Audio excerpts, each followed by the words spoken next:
to elaborate on that story. I feel okay because I've had a couple of vinos, and I'd like to tell you a story. And I always struggle to tell the story without crying. I always cry, even when I'm talking to Graham or Sam or Ben. I cry when I tell this story. So I was arrested in Spain, and I hope someone from the Daily Mail is watching this. Of course, there'll be much younger people. They won't be Paul Dager's people. There'll be all new blood. But after I was arrested in Spain and had my baby daughter, who was about 10 or 11 months old at the time, taken from me, because obviously it wasn't convenient for her to come with me at the time. Hi, Sammy. The police cells were just absolutely awful. They were awful. And I was taken to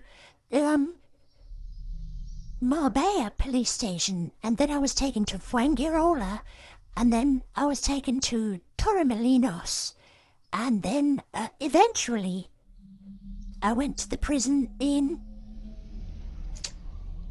Malaga, Alarin. And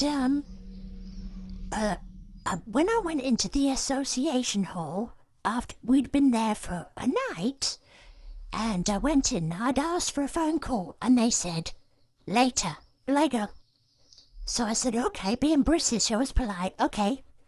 And then it was a later association, and I didn't get my phone call, and they said, luego, which means later.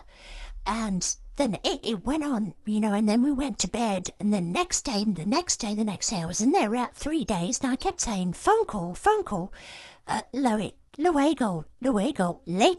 later.